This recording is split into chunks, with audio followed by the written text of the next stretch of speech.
নাকচ করেছেন। জনৈক পল্লী সাহাবী যখন বলেন, আল্লাহর নবী, একটা উটকে চুলকানি ঘাও হলে বাকি উটকে ছড়িয়ে পড়ে, মর্মে বলতে চাচ্ছি ছোঁয়াচে রোগ আছে। তখন রাসূল সাল্লাল্লাহু আলাইহি সাল্লাম বললেন, বলো তাহলে প্রথম উটকে কিভাবে হলো?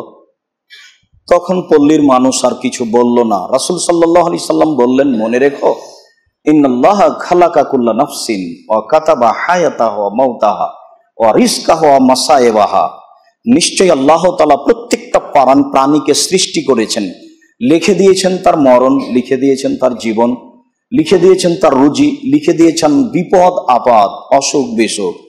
যদি পৃথিবী সৃষ্টির 50,000 বছর পূর্বে করোনা ভাইরাস লিখা থাকে, মায়ের পেটে যেদিন 43-4 মাস সেদিন যদি লিখা হয়ে থাকে, তাহলে করোনা ভাইরাস তাকে ধরবেই পাথরের মধ্যে থাকলেও, যা রাসূল সাল্লাল্লাহু আলাইহি সাল্লাম বলেছেন।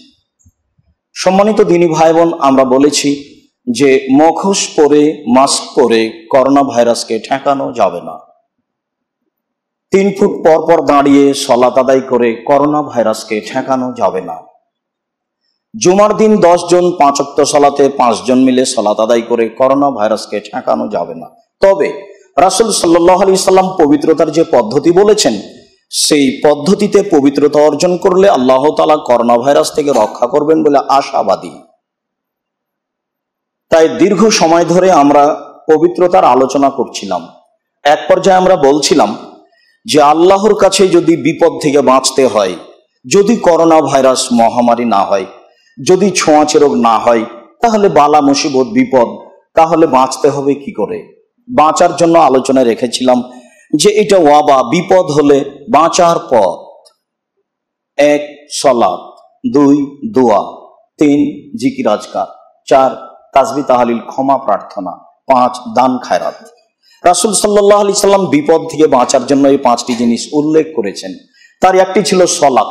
2 রাকাত সালাত আদায় করে আল্লাহর কাছে বিপদ থেকে বাঁচার জন্য বলতে হবে, মর্মে বলেছিলাম 2 রাকাত সালাত, তারপরে বলছিলাম নফল সালাত, তারপরে বলছিলাম ফরজ সালাত, তারপরে বলছিলাম সালাত আদায়ের পদ্ধতি। আমরা এখন বলছি সালাতের সময়।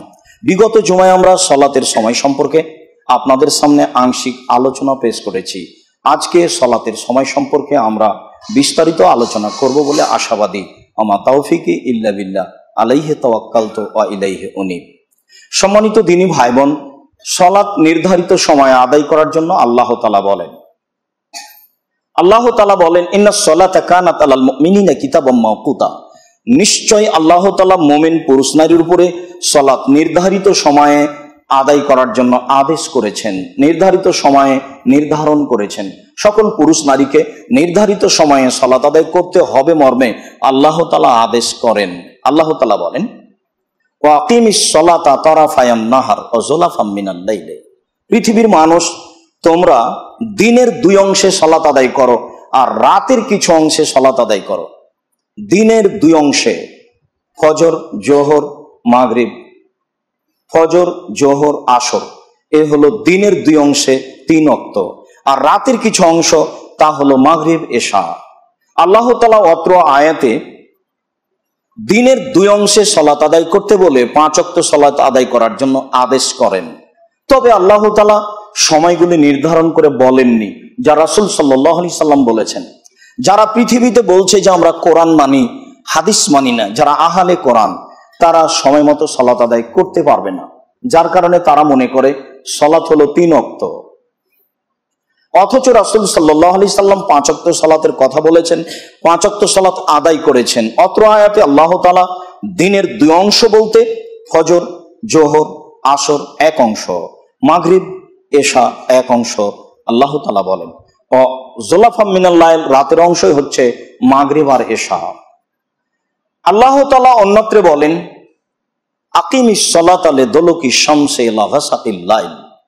তোমরা সূর্য ঢলে যাওয়ার পর থেকেই সালাত আরম্ভ করো রাত পর্যন্ত।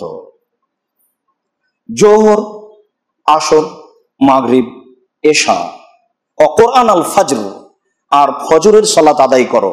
ইন্না কোরআন আল ফাজরি কানা মাশহুদা। নিশ্চয় ফজরের সালাতের সময় হচ্ছে ফেরেশতাদের উপস্থিতির সময়। যারা আসর থেকে নিয়ে ডিউটি পালন করছে ফজর পর্যন্ত, তারা এখন চলে যাবে।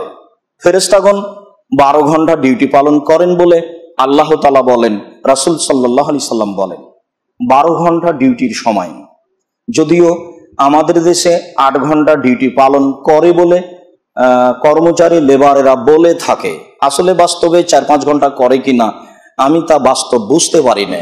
দীর্ঘদিন থেকে প্রতিষ্ঠানের পিছনে লেগে থেকে কর্মচারীদের যা লক্ষ্য করি, তবে সৌদি আরবে বা বহির্বিশ্বে যারা কর্মচারী তারা ঠিকই 8 ঘন্টায় ডিউটি পালন করে। 2-1 মিনিট দাঁড়ালে তাদেরকে হারাম বলে আখ্যায়িত করা হয়, তোমার এই দাঁড়ানো হারাম। আল্লাহ তাআলার ফেরেশতারা 12 ঘন্টা ডিউটি পালন করেন বলে বোঝা যায়। যারা আসরের টাইমে এসেছে তারা ফজরের টাইমে চলে যাবে, আবার ফজরের টাইমে যারা আসবে তারা আসরের টাইমে চলে যাবে। আল্লাহ তাআলা বলেন ফজরের সালাতের সময় হচ্ছে ফেরেশতাদের উপস্থিতির সময়। অত্র আয়াতে আল্লাহ তাআলা ফজরের সালাতের সময়কে ভিন্ন করেছেন আর জোহর, আসর, মাগরিব, এশাকে একসাথে উল্লেখ করেছেন। সম্মানিত দিনী ভাই বোন, আমরা বলছিলাম আল্লাহ তাআলা অত্র আয়াতগুলিতে 5 ওয়াক্ত সালাতের সময় উল্লেখ করেন এবং 5 ওয়াক্ত সালাত আদায় করার জন্য বলেন। আব্দুল্লাহ ইবনে আমর রাদিয়াল্লাহু তাআলা আনহু বলেন, রাসূল সাল্লাল্লাহু আলাইহি ওয়াসাল্লাম বলেছেন, ওয়াক্তুল যোহর, জোহরের সালাতের সময়, ইজা জালাতিশ শামস, যখন সূর্য ঢলে যাবে। সূর্য যখন একটু ঢলে যাবে তখনই জোহরের সময় হয়ে যাবে। শেষ সময় অত্র হাদিসে রাসূল সাল্লাল্লাহু আলাইহি ওয়াসাল্লাম বলেন, কানা জিল্লুর রাজুলে কাতুলিহি, একটা মানুষের পরিমাণ যখন ছায়া হয়ে যাবে তখন আসরের টাইম চলে আসবে, আর সেটাই হবে জোহরের শেষ সময়। সেটাকেই অন্য হাদিসে বা আলোচনাতে একটা লাঠির সমপরিমাণ ছায়া হলে জোহরের সময় শেষ হবে বলে উল্লেখ করা হয়েছে। অত্র হাদিসে রাসূল সাল্লাল্লাহু আলাইহি সাল্লাম বলেন, মানুষের ছায়া যখন কাতুলিহি, তার সমান হয়ে যাবে, তখন বুঝতে হবে জোহরের সময় শেষ হয়ে গেল। তিনি বলেন, মালাম এহজরুল আসর, আসরের সময় যতক্ষণ পর্যন্ত উপস্থিত না হচ্ছে, আর যখনই ছায়া সমপরিমাণ হয়ে যাবে তখনই হয়ে যাবে আসরের টাইম। যারা ভারত, বাংলাদেশ, পাকিস্তানে ও পৃথিবীর অন্যান্য স্থানে মাযহাব মেনে চলেন এবং মনে করেন যে মাযহাব মেনে চলা জরুরি, তাদের জন্য 2 ছায়া সমপরিমাণ ফিকহের বইয়ে লেখা আছে, যার কারণে তাদেরকে আসরের সালাত আদায় করতে হয় সাধারণত সূর্য ডোবার পূর্বে। 2 ছায়া সমপরিমাণ সময় হতে অনেক সময় লেগে যায়।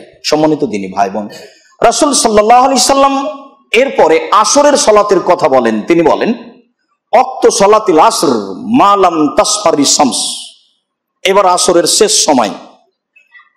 আসরের শেষ সময় অতক্ষণ পর্যন্ত থাকবে যতক্ষণ পর্যন্ত সূর্য হলুদ না হয়ে গেছে। অনুমান 1.5-2 কিলোমিটার হাঁটা যাবে, এরকম পরিমাণ সময়ে সূর্য হলুদ রঙের হয়ে যায়, নিজস্ব ক্ষমতা পরিহার করে, তখন লাল হয়ে থাকে না এবং জোরালো রৌদ্র তাপ দিতে পারে না।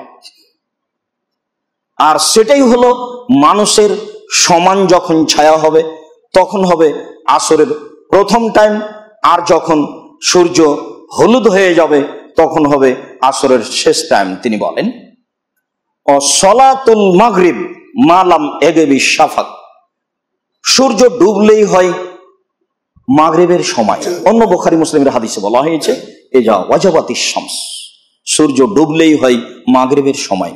তবে মাগরিবের শেষ সময় হচ্ছে পশ্চিম দিকের লালিমা ডুবা পর্যন্ত। সূর্য ডুবে যাওয়ার পরেও পশ্চিম দিক কিছুক্ষণ লাল হয়ে থাকে, অনুমান 30-40 মিনিট এরকম থাকে।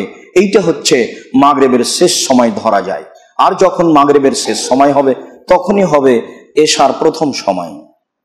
ওয়াক্তুল ইশা ইলা নিসফিল লাইলে, রাসূল সাল্লাল্লাহু আলাইহি সাল্লাম অত্র হাদিসে এশার শেষ সময় উল্লেখ করলেন, তা হলো অর্ধরাত। অন্য হাদিসে ফজর পর্যন্ত সময় দেওয়া আছে। ওয়াক্ত সালাতিল ফজর, তিনি ফজরের সময় উল্লেখ করলেন, মিন তুলুইল ফজরে ইলা তুলুই শামস, যখনই ফজর হয়েছে তখন থেকে নিয়ে সূর্য ওঠা পর্যন্ত। তিনি বললেন, এই যে তালাতি শামস ফামসিকানি সালাত, যখন সূর্য উঠে যাচ্ছে তখন তোমরা সালাত থেকে বিরত থাকো। কেন? ফাইন্নাহা তাতলু বাইনা কারনাই শায়তানে, নিশ্চয় সূর্য উঠে শয়তানের দুই সিংহের মাঝে। যখনই সূর্য উঠতে যায় তখনই শয়তান তার দুই সিংকে লাগিয়ে দেয়। কেন? হাজারো অমুসলিম যারা সূর্য পূজা করে, তারা সূর্য যখন উঠে তখনই পূজা আরম্ভ করে। তখন শয়তান বলে, দেখছো ওরা আমার ইবাদত করছে, তারা আল্লাহর ইবাদত করে না। অতএব শোনো তোমরা মুসলিম, তোমরা সূর্য উঠার সময় ইবাদত করো না, নইলে শয়তান বলবে আমার ইবাদত হচ্ছে। পূর্ণ সূর্য উঠে যাক তখন তোমরা সালাত আরম্ভ করো। অত্র হাদিসে আমরা মোটামুটি ভাবে সালাতের শেষ সময় বুঝতে পারছিলাম। আব্দুল্লাহ ইবনে মাসউদ রাদিয়াল্লাহু তাআলা আনহু বলেন, রাসূল সাল্লাল্লাহু আলাইহি সাল্লামকে জিজ্ঞাসা করেছিলাম আমি নিজে, আমি বলেছিলাম আইয়ুল আমালে আহাব্বু ইলাল্লাহ, সবচেয়ে আল্লাহর নিকটে প্রিয় কোন আমল? মনে রাখতে হবে অত্র জিজ্ঞাসায় আছে সবচেয়ে পছন্দনীয় আমল কোনটি, অত্র জিজ্ঞাসায় আছে সবচেয়ে উত্তম আমল কোনটি, সবচেয়ে পছন্দনীয় প্রিয় আমল কোনটি? তখন তিনি বললেন আসসালাতু লিওয়াক্তিহা, সালাত ঠিক সময়ে আদায় করা হচ্ছে আল্লাহর নিকটে সবচেয়ে প্রিয় আমল, সবচেয়ে পছন্দনীয় আমল। অবশ্য আমি পরে জিজ্ঞাসা করেছিলাম সুম্মায়ুন, আল্লাহর নবী বুঝলাম সবচেয়ে প্রিয় পছন্দনীয় আমল হলো সালাতকে ঠিক সময়ে আদায় করা, তো এরপরে পছন্দনীয় আমল কি? রাসূল সাল্লাল্লাহু আলাইহি সাল্লাম বললেন বাপ মাকে ভালোবাসা। এটা হলো দ্বিতীয় মানুষের জীবনে পছন্দনীয় আমল। আমি আবার জিজ্ঞাসা করলাম সুম্মায়ুন, আল্লাহ রাসূল তারপরে কি? তখন তিনি বললেন আল জিহাদু ফি সাবিলিল্লাহ, আল্লাহর পথে জিহাদ করা। তৃতীয় স্তরে এটা এসেছে। 2 নম্বরে এসেছে বাপ মাকে ভালোবাসা, আর 1 নম্বরে এসেছে নির্ধারিত সময়ে সালাত আদায় করা, সবচেয়ে পছন্দনীয় প্রিয় আমল। এবার সবচেয়ে উত্তম আমল আসছে, দেখেন। উম্মে ফারওয়া রাদিয়াল্লাহু তাআলা আনহা বলেন, আবু বকর সিদ্দিক রাদিয়াল্লাহু তাআলা আনহুর বোন উম্মে ফারওয়া রাদিয়াল্লাহু তাআলা আনহা বলেন, সুইলান নবী সাল্লাল্লাহু আলাইহি সাল্লাম আইউল আমালে আফজাল, আল্লাহ রাসূলকে জিজ্ঞাসা করা হয়েছিল আল্লাহ রাসূল বলেন তো সবচেয়ে কোনটি আমল উত্তম? মানুষ তো অনেক আমল করে, তো সবচেয়ে উত্তম আমল কোনটি? সবচেয়ে উত্তম। আগের জিজ্ঞাসায় ছিল সবচেয়ে পছন্দনীয়, সবচেয়ে প্রিয়, সবচেয়ে ভালো, এবার সবচেয়ে উত্তম। তখন রাসূল সাল্লাল্লাহু আলাইহি সাল্লাম বলেন আসসালাতু লিআউয়ালি ওয়াক্তিহা, সালাত প্রথম সময়ে আদায় করা। দেশে, পৃথিবীতে, এই দেশে শতকরা 95 জন লোক শেষ সময়ে সালাত আদায় করে, প্রথম সময় নয়, এবং খুব বুকে বল নিয়ে করে। যেহেতু এক শ্রেণীর দ্বীনী ভাই তাদের পূর্ণ সহযোগিতা করেন, মর্মে তাদেরকে করতে হয়। সম্মানিত দ্বীনী ভাই বোন, আমরা বুঝতে পারছিলাম যে প্রথম সময়ে সালাত আদায় করাই হচ্ছে সবচেয়ে উত্তম আমল। আয়েশা রাদিয়াল্লাহু তাআলা আনহা বলেন, মা সাল্লা রাসূলুল্লাহ সাল্লাল্লাহু আলাইহি ওয়াসাল্লাম সালাতান লে ওয়াক্তিহা আখির মাররাতাইন হাত্তা কাবাজাল্লাহু তাআলা, রাসূল সাল্লাল্লাহু আলাইহি সাল্লাম জীবনে কোনোদিন 2 ওয়াক্ত সালাত শেষ সময়ে আদায় করেননি, করেছেন 1 ওয়াক্ত। রাসূল সাল্লাল্লাহু আলাইহি সাল্লাম জীবনে কোনোদিন শেষ সময়ে 2 ওয়াক্ত সালাত আদায় করেননি, করেছেন মাত্র 1 ওয়াক্ত। আয়েশা রাদিয়াল্লাহু তাআলা আনহা তার বিদ্যা অনুযায়ী বলছেন আসলে রাসূল সাল্লাল্লাহু আলাইহি সাল্লাম জীবনে 2 বার শেষ সময়ে সালাত আদায় করেছেন। একবার জিবরাইল আলাইহিস সালাম নিজে ইমামতি করলেন, রাসূল সাল্লাল্লাহু আলাইহি সাল্লাম তখন মুক্তাদি হিসাবে থাকলেন। তাতে জিবরাইল আলাইহিস সালাম প্রথম দিন আদায় করালেন প্রথম টাইমে, আর দ্বিতীয় দিন আদায় করালেন শেষ টাইমে, জিবরাইলের সাথে একদিন। আর জনৈক পল্লীর মানুষ এসে রাসূল সাল্লাল্লাহু আলাইহি সাল্লামের কাছে সালাতের সময় জানতে চাইলো। তখন রাসূল সাল্লাল্লাহু আলাইহি সাল্লাম বললেন তুমি আমার সাথে থাকো। ওকে শিখাতে গিয়ে একদিন তিনি সালাত আদায় করলেন প্রথম সময়ে, আর একদিন তিনি সালাত আদায় করলেন শেষ সময়ে। তাহলে আয়েশা রাদিয়াল্লাহু তাআলা আনহার দাবি একদিন মাত্র, এইটি তার জ্ঞান অনুযায়ী ছিল। আসলে রাসূল সাল্লাল্লাহু আলাইহি সাল্লাম 23 বছর জীবনে মাত্র 2 দিন শেষ সময়ে সালাত আদায় করেছেন, আর জীবনে কোনোদিন তিনি শেষ সময়ে সালাত আদায় করেননি। সম্মানিত দ্বীনী ভাই বোন, আমি হয়তোবা বুঝাতে অক্ষমতা প্রকাশ করছি, রাসূল সাল্লাল্লাহু আলাইহি ওয়াসাল্লাম বলেছেন ঠিক, আয়েশা রাদিয়াল্লাহু তাআলা আনহা বলছেন ঠিক, কিন্তু আমি হয়তো বা আপনাকে ঠিক মতো বুঝাতে পারছি না।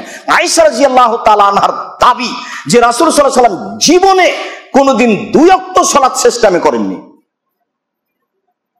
সহিহ হাদিসে বোঝা যাচ্ছে যে রাসূল সাল্লাল্লাহু আলাইহি ওয়াসাল্লাম জীবনে মাত্র 2 ওয়াক্ত সালাত শেষ টাইমে করেছেন। তা একদিন হচ্ছে জিবরাইলের সাথে, আর একদিন হচ্ছে নিজে তিনি এক পল্লীর মানুষের সাথে। একদিন জিবরাইল শিখাচ্ছিলেন, আর একদিন মুহাম্মদ সাল্লাল্লাহু আলাইহি ওয়াসাল্লাম নিজে শিখাচ্ছিলেন। হয়তোবা মনে থাকবে, যারা বিভিন্ন সময়ে আপনারা অবগত হবেন আমাদের খুতবা, তাদেরও কাছে বিষয়টি ভাবার জন্য অনুরোধ থাকছে। পৃথিবীর সকল দিনী মুসলিম ভাই বোনকে সময় মতো সালাত আদায় করার জন্য অনুরোধ জানিয়ে এই হাদিসগুলির প্রতি বিবেচনা করার জন্য বিশেষভাবে অনুরোধ জানাচ্ছি। আনাস রাদিয়াল্লাহু তাআলা আনহু বলেন,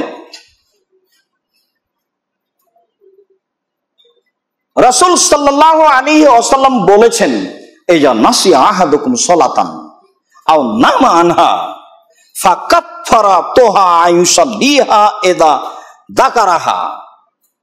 মানুষ যদি কোনো সালাত ভুলে যায়, মানুষ যদি কোনো সালাত থেকে ঘুমিয়ে যায়, মানুষ যদি কোনো সালাত ভুলে যায়, মানুষ যদি কোনো সালাত রেখে ঘুমিয়ে যায়, ফাইসাল্লিহা ইযা যাকারাহা, যখনই তার স্মরণ আসবে তখনই সালাত আদায় করবে। যখনই ঘুম থেকে উঠবে তখনই আদায় করবে। তখন ফরজ সালাত সূর্য উঠেছে না ডুবেছে, না 10টা না 11টা, এটা বিবেচনা করার সুযোগ রাসূল সাল্লাল্লাহু আলাইহি ওয়াসাল্লাম দেননি। সম্মানিত দিনী ভাই বোন, আমরা আপনাদেরকে আরো জোরালো অনুরোধ জানিয়ে বলতে চাচ্ছি যে আপনারা যারা সালাত ভুলে যাবেন বা সালাত রেখে ঘুমিয়ে যাবেন, এরকম ঘটনা যদি ঘটে, তাহলে যখন ঘুম ভাঙছে তখনই আদায় করবেন। বলবেন না যে 10টা বেজে গেছে তো জোহরের টাইমে পড়ব, বলবেন না যে সূর্য উঠতে যাচ্ছে তাহলে উঠেই যাক তখন পড়ব। ফরজ সালাতের জন্য এরকম সুযোগ রাসূল সাল্লাল্লাহু আলাইহি ওয়াসাল্লাম দেননি। তিনি বলেছেন স্মরণ হওয়ার সাথে সাথে, ঘুম ভাঙার সাথে সাথে পড়তে হবে। তিনি বলেন, লা কাফফারাতা লাহা ইল্লা যালিকা, সালাতের কোনো কাফফারা নাই আদায় করা ছাড়া, সালাতের কোনো কাফফারা নেই আদায় করা ছাড়া, সালাতের কোনো কাফফারা নেই আদায় করা ছাড়া। অতএব সালাতের জরিমানা নেওয়া হারাম, নেক্কারজনক নোংরা হারাম কাজ। হুজুর বললেন, এই ছেলে তোমার আব্বার কয় ওয়াক্ত সালাত কাজা হয়েছে? বলে 3 ওয়াক্ত। আচ্ছা আচ্ছা, 5 5 5 15 1,500 টাকা দাও। জরিমানাটা নিয়ে চলে গেল, জরিমানা দিয়ে সালাত আদায় হয়ে গেল। তাই এক শ্রেণীর হুজুর ধরে নিয়েছেন যে জীবনে কত সালাত ছুটেছে, অতএব উমরি কাজা হোক। উমরি কাজা যদি বিধান হয়, তাহলে রাসূল সাল্লাল্লাহু আলাইহি সাল্লাম কেন আসলেন? উমরি কাজা মানে কয় ওয়াক্ত পড়বেন? ধর্ম কি পাগল কিছু? আপনি কয় ওয়াক্ত পড়বেন উমরি কাজা? কয় ওয়াক্ত আপনার ছুটেছে, আপনি কয় ওয়াক্ত পড়বেন? সালাতই আদায় করতে হবে যেটা তার অবগতিতে আছে। 20 বছর আগে, 30 বছর আগে ছাত্র ছাত্রী জীবনে সালাত ছুটে গেছে, 10 বছর ছেড়ে দিয়েছে, তো কতদিন পড়বে? কয় ওয়াক্ত পড়বে? যদি বেশি হয়ে যায় তাহলে তো বিদআত হবে, তখন কি হবে? যেগুলো চলে গেছে তার জন্য ক্ষমা, ভুলেও কোনোদিন উমরি কাজা পড়বেন না। উমরি কাজা চিরদিনের জন্য হারাম, উমরি কাজা চিরদিনের জন্য বিদআত, উমরি কাজা কিয়ামত পর্যন্ত হারাম, উমরি কাজা কিয়ামত পর্যন্ত বেদাত। উমরি কাজার নামে যদি পৃথিবীর সবাই নামাজ পড়ে, তাহলে পৃথিবীর সবাই পাপী হবে। রাসূল সাল্লাল্লাহু আলাইহি সাল্লামকে অপমান করে সালাত আদায় করে জান্নাত লাভ করা যাবে না, এটাই চূড়ান্ত। যার চূড়ান্ত সিদ্ধান্ত নাই সেটা চূড়ান্ত হারাম। আপনি কয়েক তো সালাত আদায় করবেন, যেটা চলে গেছে, বহু পাপ গেছে, তার মতো এটাও গেছে, এখন আপনি তার জন্য ক্ষমা চান। মুআয ইবনে জাবাল রাদিয়াল্লাহু তাআলা আনহু বলেন, কাতাদা রাদিয়াল্লাহু তাআলা আনহু বলেন, রাসূল সাল্লাল্লাহু আলাইহি ওয়াসাল্লাম বলেছেন, লাইসা তাফরিতু ফিন নাওমে, ঘুমিয়ে থাকাতে কোনো ত্রুটি নেই। ঘুমের কারণে সালাত দেরি হয়ে গেছে, এতে গুনাহ নেই। এইটা অন্যায় নয়, এইটা ভুল নয়। ইন্নামাত তাফরিতু ফিল ইকজাতে, জেগে যখন আপনি সালাত আদায় করলেন না ঠিক মতো, তখন অপরাধ। নিশ্চয় ভুল হচ্ছে, নিশ্চয় ত্রুটি হচ্ছে, নিশ্চয় অন্যায় হচ্ছে যখন তুমি জেগে। এরপরে রাসূল সাল্লাল্লাহু আলাইহি সাল্লাম বলেন, এজা নাসিয়া আহাদুকুম সালাতান আও নামা আনহা, যখন তোমাদের কোনো ব্যক্তি সালাত ভুলে যাবে, যখন তোমাদের কোনো ব্যক্তি সালাত থেকে ঘুমিয়ে যাবে, ফালিসাল্লিহা ইযা যাকারাহা, যখনই তার স্মরণ হবে তখনই সে সালাত আদায় করবে, যখনই তার স্মরণ হবে তখনই সালাত আদায় করবে। কেন? ইন্নাল্লাহা ক্বালা আকিমিস সালাতা লিযিকরি, তোমরা সালাত আদায় করো আমাকে ডাকার জন্য। আমার ঘুমের কারণে দেরি হয়ে গেছিল, আমি তো এখন সালাত আদায় করলাম, আমি তো আল্লাহকে ডাকলাম। আর আপনাদেরকে বলা আছে বিভিন্ন দিনে যে সালাত দিয়ে আল্লাহকে যত ডাকা যায় পৃথিবীর আর কোনো ইবাদত দিয়ে আল্লাহকে তত ডাকা যায় না। আল্লাহকে ডাকার সবচেয়ে বড় মাধ্যম হলো সালাত। তবে সিয়াম দিয়ে আল্লাহকে যত সন্তুষ্ট করা যায় আর কোনো ইবাদত দিয়ে আল্লাহকে তত সন্তুষ্ট করা যায় না। ইবাদতের জগতে সবচেয়ে শক্তিশালী পাওয়ারফুল ক্ষমতাধর ইবাদত হলো দান। দানের চেয়ে কোনো শক্তিশালী ক্ষমতাধর পাওয়ারফুল কোনো ইবাদত নেই। তবে এক ফোঁটা চোখের পানি দিয়ে আল্লাহকে যত সন্তুষ্ট করা যায় আর কোনো ইবাদত দিয়ে আল্লাহকে তত সন্তুষ্ট করা যায় না। আল্লাহকে ডাকার পৃথিবীতে সবচেয়ে বড় মাধ্যম হলো সালাত। রাসূল সাল্লাল্লাহু আলাইহি সাল্লাম শেষে কোরআন মাজিদের আয়াত পড়ে বলেন, মানুষ ভুলে গেছে, মানুষ ঘুমিয়ে গেছে, তো যখন উঠবে তখনই সালাত আদায় করবে, যখন স্মরণ হবে তখনই সালাত আদায় করবে। কেননা সালাত মানে হলো ডাকা। আর আল্লাহ বলছেন ওয়াকিমুস সালাতা লিযিকরি, তোমরা সালাত আদায় করো আমাকে ডাকার জন্য। আমি 11টার সময়তে ঘুম থেকে উঠে সালাত আদায় করলাম, তো তাকে ডাকলাম, তো তাকে তো আমি বললাম আল্লাহুম্মা বাঈদ বাইনি ওয়া বাইনা খাতায়ায়া কামা বা'আদতা বাইনাল মাশরিক ওয়াল মাগরিব, তুমি আমাকে আর আমার পাপকে অত দূরত্বের মধ্যে করে দাও, পূর্ব এবং পশ্চিমকে তুমি যত দূরত্বে রেখেছো আমার থেকে আমার পাপ অত দূরে চলে যাবে। আমি তো বলেছি সম্মানিত দিনী ভাই বোন, রাসূল সাল্লাল্লাহু আলাইহি সাল্লাম সালাতের ব্যাপারে এই কথাগুলি বলেন, সালাতের সময়ের ব্যাপারে এই কথাগুলি বলেন, যাতে আমরা বুঝতে পারি যে সালাত আমাদেরকে নির্ধারিত সময়ে আদায় করতে হবে।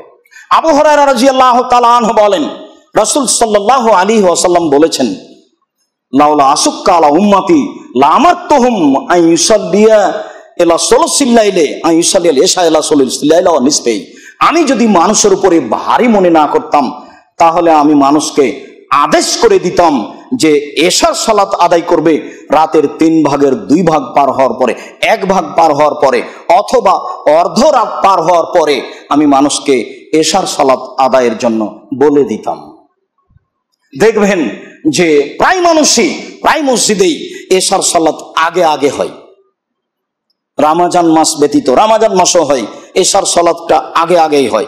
তার মানে সরাসরি হাদিসে যেভাবে এসেছে তার বিপরীত ভাবে চলছে তাদের ইবাদত সবটাই। জানি না কিভাবে আল্লাহ তাদেরকে মাফ করবেন, তিনি সর্বশক্তিমান, মাফ করতেই পারি। তুআযিবুহুম ফাইন্নাহুম ইবাদুকা, তুমি যদি তাদের শাস্তি দাও তাহলে তোমার বান্দা, দাও, আমার আর কি করার আছে।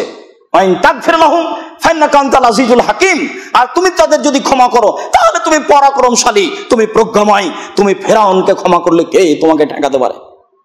তুমি পরাক্রমশালী, তুমি প্রজ্ঞাময়, তুমি ক্ষমা করতে পারো। পৃথিবীর সকল পুরুষ নারী, মুমিন পুরুষ নারীকে তুমি ক্ষমা করে দাও, এটাই দাবি।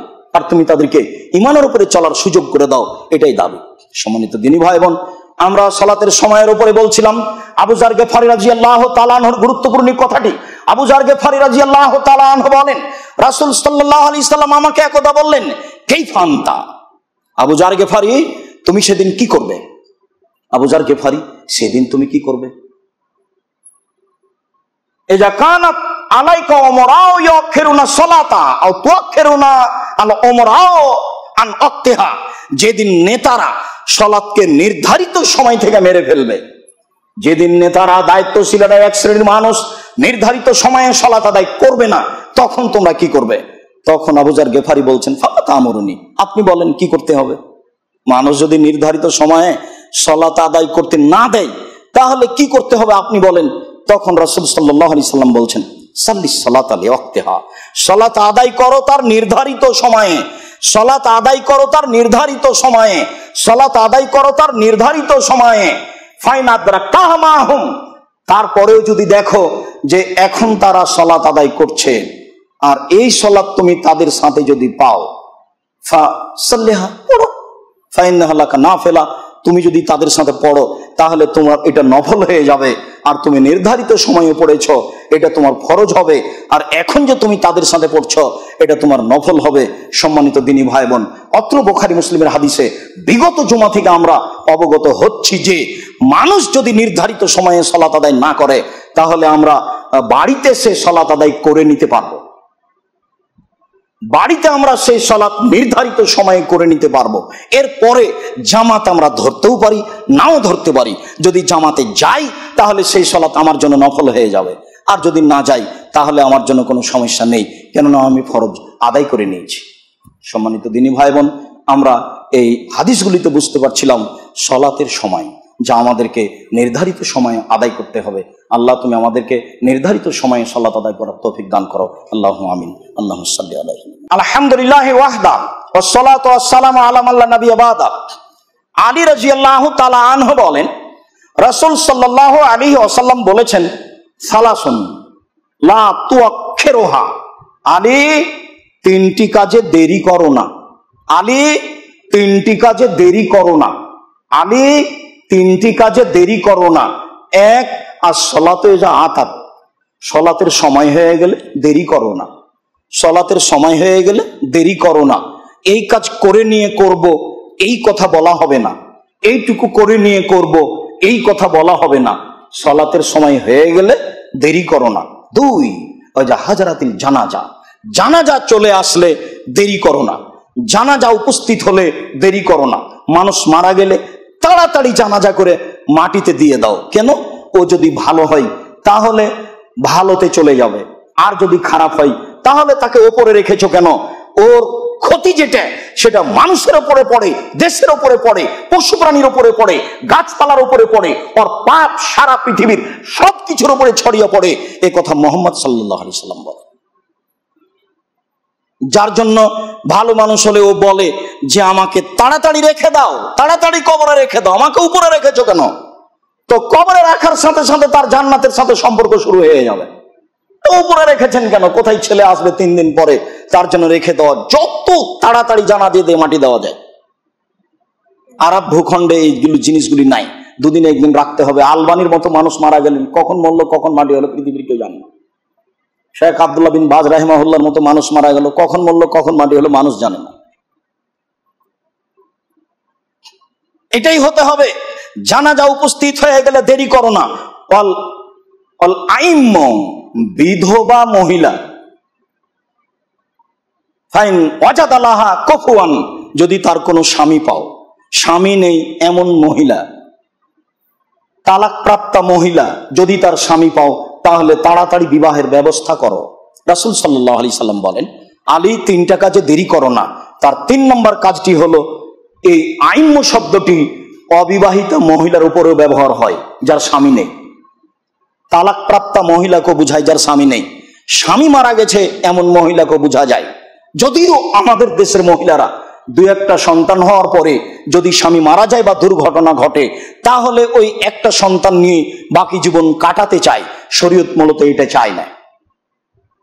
মহিলা সংসারে যাবে, এটাই আল্লাহর আদেশ, এটাই রাসূলের আদেশ।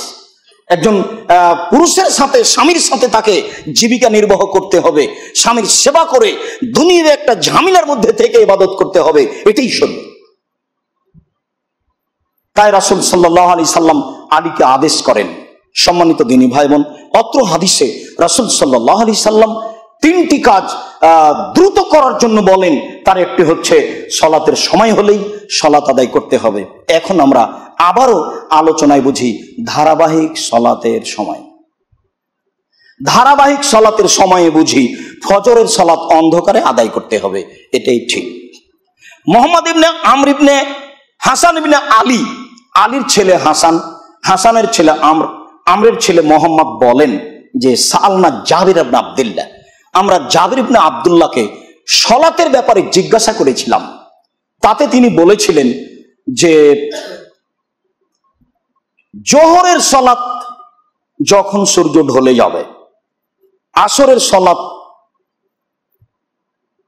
যখন মানুষের ছায়া সমপরিমাণ হবে, মাগরিবের সালাত যখন সূর্য ডুবে যাবে, এশার সালাত মানুষ বেশি হলে তাড়াতাড়ি, কম হলে দেরি।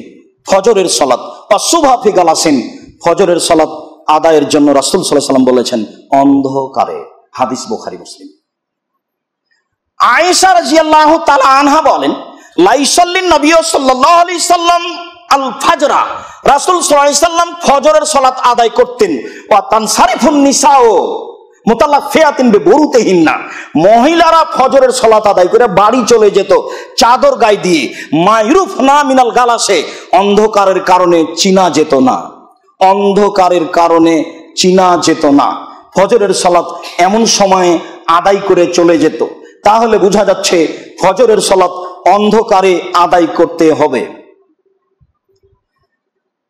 আমাদের সমাজে একটি হাদিস পেশ করে একেবারেই সূর্য ওঠার সময়ে ফজরের সালাত আদায় করার জন্য বলা হয়ে থাকে। রাফি ইবনে খাদিজ রাদিয়াল্লাহু তাআলা আনহু বলেন, রাসূল সাল্লাল্লাহু আলাইহি সাল্লাম বলেছেন, আসফিরু বিল ফজরে ফাইন্নাহু আযামু লিল আজরে, তোমরা একেবারে উজ্জ্বল করে ফজরের সালাত আদায় করো, তাহলে তাতে বেশি নেকি হবে। অত্র হাদিস আবু দাউদ, নাসাই, তিরমিজিতে রয়েছে। আগের হাদিসগুলি সব বুখারী মুসলিম। সম্মানিত দিনী ভাই বোন, দুই হাদিসের সমাথা কি হতে পারে? একাধিক সহিহ হাদিসে প্রমাণ হয় যে মানুষকে ফজরের সালাত আদায় করতে হবে অন্ধকারে। যার কারণে যারা সঠিক আকীদার বিদ্বান তারা বলেছেন অন্ধকারে সালাত আরম্ভ হবে, এটাই ঠিক। তবে যখন উজ্জ্বল হয়ে আসছে, ফর্সা হয়ে আসছে, তখন সালাত শেষ হবে, এটাই ঠিক। আর যদি সালাতই শুরু হয় একেবারে যখন ফর্সা হয়ে গেছে, তখন শেষ হবে কখন? তাহলে অন্ধকারের হাদিস কি করতে হবে? বুঝলাম না। পৃথিবীর লক্ষ কোটি মানুষ, এদেশের সেদেশের শতকরা ৯৫ জন মানুষ এমন সময়ে ফজরের সালাত আদায় করছেন যেই সময়ে মনে হচ্ছে যে সূর্য উঠে যাবে। মনে রাখতে হবে আপনাদেরকে, এরকম সময়ে সালাত আদায় করা হাজারো সহিহ হাদিসের বিরোধী। প্রায় সব হাদিসই, যত হাদিসে এসেছে ফজরের সালাতের সময়, সব হাদিসেই অন্ধকারে ফজরের সালাতের কথা বলা হয়েছে। সম্মানিত দিনী ভাই বোন, আমরা এই মর্মে আপনাদেরকে অনুরোধ জানাচ্ছি, অন্ধকারেই ফজরের সালাত আরম্ভ হবে, শেষ হবে যখন, তখন ফর্সা হয়ে এসেছে, এইটা বোঝা যাবে জোহরের সালাত। একাধিক সহিহ হাদিসে বোঝা যায়, কোরআন মাজিদের আয়াতে বোঝা যায়, এটা জালাতিস শামস, সূর্য যখনই ঢলে যাবে তখনই জোহরের সময়।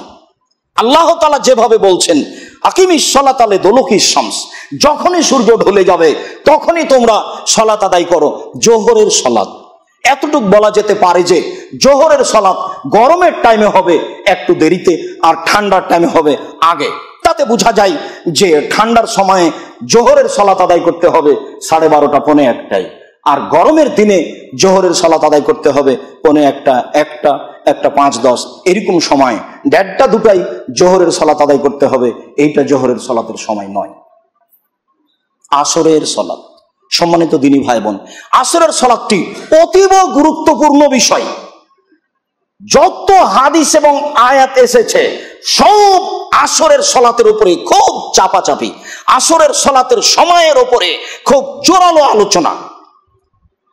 সাহাবীগণ বলেন যে সাল্লাল্লাহু নবী সাল্লাল্লাহু আলাইহি সাল্লাম আল আসরা, রাসূল সাল্লাল্লাহু আলাইহি সাল্লাম আসরের সালাত আদায় করলেন। ফায়াযহাবু যাহিব ইলাল আওয়ালি, একেবারে পল্লীর মানুষেরা আসরের সালাত আদায় করে বাড়ি চলে যেত। অশামসু মুরতাফিয়াতুন, তখন সূর্য অনেক উপরে। অবাজুল আওয়ালি মিনাল মদিনা আলা আরবাতে আমিয়াল আও নাহাবিহি, কিছু কিছু গ্রাম পল্লী মদিনা থেকে 4 মাইল দূরে, তাহলে 6 কিলো। এখনো সূর্য অনেক উপরে, মানে আরো 2 কিলো। মোটামুটি আসরের সালাত আদায় করে 6 কিলো পথ যাওয়া যাবে। আপনি সূর্য ডুবতে যাচ্ছে তার পূর্ব সময়ে আসরের সালাত আদায় করছেন, এটা মুনাফিকের সালাত, যা বুখারী মুসলিমের হাদিসে প্রমাণ হয়। রাফি ইবনে খাদিজ রাদিয়াল্লাহু তাআলা আনহু বলেন, কুন্না সাল্লামান নবী সাল্লাল্লাহু কুন্না নুসাল্লি মান নবী সাল্লাল্লাহু আলাইহি সাল্লাম আল আসরা, আমরা আসরের সালাত নবীর সাথে আদায় করতাম। সুম্মা তুনহারুল জাজুরো, তারপর একটা উট জবে করা হতো। অতুকসম আসারাকে সামিন, তাকে 10 ভাগে বিভক্ত করা হতো। অতুদবাখ, তারপর তাকে রান্না করা হতো। অকুন্না না কেলাহমান নাজিজান, আমরা রান্না করা গোশত খেতাম। হিনা মাগরিবি শাফাক, যখন সূর্য ডুবতে যাচ্ছে বা তখনও সূর্য আছে, গোস্ত খাওয়া হয়ে গেছে তখনও গোস্ত আছে। আমাদের দেশে একটা উট জবাই করে রেডি করতে 10 ঘন্টা সময় লাগবে, তার চেয়ে বেশি সময় লাগতে পারে। তবে তারা এই বিষয়ে খুব পারদর্শী, তারা এই বিষয়ে খুব সহজে করতে পারে। তবুও দেখেন, একটা উট জবাই করা, তাকে রেডি করা, তাকে 10 ভাগ করা, তাকে রান্না করা, তাকে খাওয়া, তখনও সূর্য ডুবেনি। তাহলে আসরের সালাতের সময়টা কি বুঝবেন, কখন আসরের সালাত আদায় করতে হবে?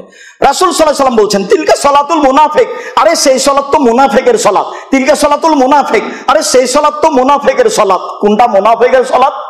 যে তাজলিসো, তার কবর সমস্যা, বসে আছে, অপেক্ষা করছে, এই যে সূর্য, এই যে সূর্য, এই যে সূর্য, হাত্তা ইসফারাত, তারপর সূর্য হলুদ হয়ে গেছে, সুম্মা কামা, তারপর সালাত আদায় করলো, না কারা আর বান চারটে ঠকর মারলো, লাইজকুরুল্লাহ ফিহা কালিলান ইল্লা কালিলান, তাতে বেশি তাসবিহ তাহলিল জিকির আজকার করতে পারলো না, তাড়াহুড়া করে চারটা ঠকর মারলো। এটা হলো মুনাফিকের সালাত। প্রায়ই মানুষ আসরের সালাত যে সময় আদায় করছে, সেই সময়টাকে রাসূল সাল্লাল্লাহু আলাইহি ওয়াসাল্লাম বলেছেন মুনাফিকের সালাত। সম্মানিত দিনী ভাই বোন, আমি এই কথা বলে আপনাকে আমি মুনাফিক বলিনি, রাসূল সাল্লাল্লাহু আলাইহি ওয়াসাল্লাম বলছেন সেটা মুনাফিকের সালাত, সেটা মুনাফিকের সালাত, সেটা মুনাফিকের সালাত। কোনটা মুনাফিকের সালাত? ও বসে অপেক্ষা করে, তারপর সূর্য হলুদ হয়ে যায়, তারপর উঠে, তারপর চারটা ঠকর মারে, তাতে আল্লাহকে বেশি ডাকে না, তাড়াহুড়া করে সালাত শেষ করে দেয়। হাদিস তো বুখারী মুসলিম। আপনার কাছে তার কি বিচার আছে? মাগরিবের সালাতে এক হাদিসে বোঝা যায় এটা ওয়াজিবাত, যখনই সূর্য ডুবলো তখনই সময় হলো। আর এক হাদিসে বোঝা যায় মালাম তাগিবিশ শাফাক, যতক্ষণ পর্যন্ত লালিমা না ডুবছে, তার মানে মাগরিবের সালাতের সময় 30, 40, 45 মিনিট থাকতে পারে, তার সময় কম। এশার সালাতের ব্যাপারে রাসূল সাল্লাল্লাহু আলাইহি ওয়াসাল্লাম অনেক বলেছেন। তাতে লালিমা ডুবে যাওয়ার পর থেকে নিয়ে ফজর পর্যন্ত, তাতে আপনার গভীর রাতে এশার সালাত আদায় করা হবে, এর উপরেই বেশি তার প্রাধান্য। মুআয ইবনে জাবাল রাদিয়াল্লাহু তাআলা আনহু বলেন, রাসূল সাল্লাল্লাহু আলাইহি সাল্লাম বলেছেন, আতইমু বিহাজিহিস সালাত, তোমরা এশার সালাত দেরি করে আদায় করো, তোমরা এশার সালাত দেরি করে আদায় করো। কেন? এশার সালাত ইন্নাকুম কাদ ফুজ্জিলতুম বিহা আলা সাইরিল উমামে, এশার সালাত দিয়ে পৃথিবীর সবার উপরে তোমাদের প্রাধান্য দেওয়া হয়েছে। মনে রেখো, লাম তুসাল্লিহা উম্মাতুন কাবলাকুম, আদম থেকে নিয়ে কোন সম্প্রদায়, কোন নবীর উম্মত এশার সালাত আদায় করতে না, একমাত্র তোমরা করো। সমস্ত জাতির উপরে তোমাদের সম্মান দেওয়া হয়েছে এশার সালাত তোমাদের উপরে দিয়ে, সমস্ত জাতির উপরে তোমাদের সম্মান দেওয়া হয়েছে এশার সালাত তোমাদের উপরে দিয়ে। এশার সালাত দেরি করে আদায় করো, এই কথা রাসূল সাল্লাল্লাহু আলাইহি সাল্লাম বলেন। আব্দুল্লাহ ইবনে উমর বলেন, মাকাসনা যাতা লাইলাতিন, একদা এশার সালাতে অপেক্ষা করছি নান্তাজেরা রাসূলুল্লাহ সাল্লাল্লাহু আলাইহি সাল্লাম ও সালাতুল ইশাল আখিরা, রাসূলের অপেক্ষা করছি, তিনি কেন বের হচ্ছেন না। ফাখারাজা ইলাইনা হিনা যাহাবা সুলুসুল লাইলা ওয়া বাদাহু, তিনি ঘর থেকে বের হয়ে আসলেন যখন রাতের 3 ভাগের 1 ভাগ পার হয়ে গেছে, 10টা 11টা বেজে গেছে, তারও কিছু পরে তিনি বের হয়ে আসলেন। ফলা নাদরি, বলতে পারছি না, আর শাইউন সাগালাহু ফি আহলিহি গায়রু, তিনি কি পারিবারিক কোনো সমস্যার মধ্যে ছিলেন না কোনো ব্যাপার ছিল, আমরা বলতে পারছি না। তিনি কি কোনো পারিবারিক সমস্যার মধ্যে ছিলেন, ব্যস্ততায় ছিলেন, না অন্য কিছু ছিল, তা আমরা বলতে পারছি না। তিনি যখনই বের হলেন, বের হয়ে বলছেন, ইন্নাকুম তান্তাজিরুনা সালাতান, তোমরা এমন একটা সালাতের অপেক্ষা করছো, লাম ইয়ান্তাজিরুহা মিন ক্বাবলিকুম আহলু দীনিন, তোমাদের পূর্বে কোন সম্প্রদায় এই সালাতের অপেক্ষা করেনি। তার মানে কারো প্রতি এই এশার সালাত ছিল না। তোমাদের পূর্বে কোন মানুষ এই সালাতের অপেক্ষা করেনি যেই সালাতের অপেক্ষা তোমরা করছো। শোনো, লাউলা ইয়াসকুলা আলা উম্মতি, আমার উম্মতের উপরে আমি ভারী না মনে করলে, ফা সাল্লাইতু বিহিম ফি হাযিহি সাআত, আমি এই সময়ে এশার সালাত আদায় করাতাম। তখন রাত্রে অনুমান ভাবতে পারি 11টা, 11:30 হয়ে গেছে, 12টা হয়ে গেছে, এরকম একটা সময়, অর্ধেক রাত প্রায়। সম্মানিত দিনী ভাই বোন, আমরা এতে বুঝতে পারছিলাম এশার সালাত দেরি করে আদায় করা হবে। আপনি দেখুন, প্রায় মসজিদে, এদেশের শতকরা 95টি মসজিদে এশার সালাত আদায় করা হচ্ছে মাগরিবের পরপরই। আসরের সালাত আদায় করা হচ্ছে সন্ধ্যার পূর্বে, সূর্য ডুবার পূর্বে। ফজরের সালাত আদায় করা হচ্ছে সূর্য ওঠার পূর্বে। দেখুন হাদিসে যেভাবে এসেছে বাস্তব আমল তাদের বিপরীত। আল্লাহ সবাইকে বিশেষভাবে সালাত আদায়ের জন্য যেহেতু তুমি নির্ধারিত সময় দিয়েছ, কাজে সবাইকে তৌফিক দান করো নির্ধারিত সময়ে সালাত আদায়ের উপরে। সম্মানিত দিনী ভাই বোন, আমরা এই দীর্ঘ 2 দিন ব্যাপী যে সালাতের সময়ের উপরে আলোচনা করে আসলাম, এতে আমরা আপনাদেরকে অনুরোধ জানাচ্ছি নির্ধারিত সময়ে সালাত আদায় করার জন্য। আর আলী রাদিয়াল্লাহু তাআলা আনহুর ওই হাদিসকে স্মরণ করিয়ে বলতে চাচ্ছি যে সালাতের সময় হয়ে গেলে কোনো কাজকে সামনে নিয়ে আসবেন না, কোনো কাজ নয়, সব কাজকে উপেক্ষা করে নির্ধারিত সময়ে সালাত আদায় করবেন। এটা আপনাদের জন্য সকলের জন্য জরুরি হবে, মর্মে আপনাদের সাথে জরুরি কথা। সম্মানিত দিনী ভাই বোন, সালাতকে আমরা নির্ধারিত সময়ে আদায় করব, এইটা আমাদের জন্য জরুরি। সম্মানিত দিনী ভাই বোন, আমরা জামিয়া সালাফিয়ার জন্য আন্তরিকভাবে দোয়া করব। আমাদের বড় স্বাদ এদেশের মাটিতে একটি উন্নত মানের প্রতিষ্ঠান গড়ে উঠুক, যার নাম জামিয়া সালাফিয়া, যেখানে ছেলেরা বাংলা, অঙ্ক, ইংরেজি, আরবি উন্নত মানের শিক্ষা অর্জন করে জাতির অন্যায়ের বিরুদ্ধে লড়বে মুখে কলমে মিডিয়ায়। এইটাই আমাদের জোরালো আশা আকাঙ্ক্ষা, যার কারণে সকল দিনী ভাই বোনকে এই প্রতিষ্ঠানের জন্য আন্তরিকভাবে দোয়া করার জন্য অনুরোধ জানাই। সম্মানিত দিনী ভাই বোন, আপনাদের আরো জানা আছে বাইতুল হামদ জামে মসজিদের কথা। এদেশে আমরা একাধিক বাইতুল হামদ জামে মসজিদ গড়তে চাই। এর চেয়েও বড় বাইতুল হামদ জামে মসজিদ আমরা নির্মাণ করব বলে আশা করছি ইনশাল্লাহ, যেটা জামিয়া সালাফিয়া রূপগঞ্জ নারায়ণগঞ্জ ঢাকা। সেখানে বহুতলা বিশিষ্ট আমরা বাইতুল হামদ জামে মসজিদের কাজ খুব তাড়াতাড়ি আরম্ভ করব আশা করছি ইনশাল্লাহ। অত্র বাইতুল হামদ জামে মসজিদ, যেটা জামিয়া সালাফিয়া ডাঙ্গিপাড়া কবা রাজশাহীতে অবস্থিত, সেটার দ্বিতীয় তালার কাজ চলছে, বাকি অংশ টালি লাগাতে বাকি আছে। আমি দিনী ভাই বোনকে বাইতুল হামদ জামে মসজিদে অংশগ্রহণ করার জন্য দানের হাত প্রশস্ত করার ব্যাপারে বিনীত অনুরোধ জানাচ্ছি। সাথে সাথে আপনাদের অবগতিতে আছে যে বাইতুল হামদ জামে মসজিদের অনুদানের সাথে সাথে আপনাদের দানের হাত প্রশস্ত থাকবে। এই নেবরাস ইসলামিক রিসার্চ ফাউন্ডেশনের অধীনে যত কাজ হয় তার একটি কাজ আছে আল ইতেশাম টিভি, অনলাইন আল ইতেশাম টিভিতে আপনারা নিয়মিত প্রশ্নের উত্তর দেখতে পাবেন এবং বিষয়ভিত্তিক আলোচনা দেখতে পাবেন। আরও আছে আপনাদের প্রাণের পত্রিকা আল ইতেশাম পত্রিকা। পৃথিবীর সকল দিনী ভাই বোন বাঙালি যারা, তাদেরকে আল ইতেশাম পত্রিকা পড়ার জন্য অনুরোধ জানাচ্ছি। আপনি আপনার বোন, খালা, ফুফু, ভাই, মা সবাকেই পড়ার জন্য অনুরোধ জানাবেন বলে আমি আব্দুর রাজ্জাক বিন ইউসুফ আপনার কাছে জোরালোভাবে দাবি জানাই। প্রেস এসেছে, অচিরেই প্রেসে আমাদের কাজগুলি এখানেই হবে, এটা আমরা আশা করছি ইনশাল্লাহ। সম্মানিত দিনী ভাই বোন, আপনারা অবগত আছেন সবকিছু পরিচালনা করে নেবরাস ইসলামিক রিসার্চ ফাউন্ডেশন। নেবরাসের অধীনে আমরা কাজগুলি করতে চাই, মর্মে আমরা সকল দিনী ভাই বোনকে এগুলিতে অংশগ্রহণ করার ব্যাপারে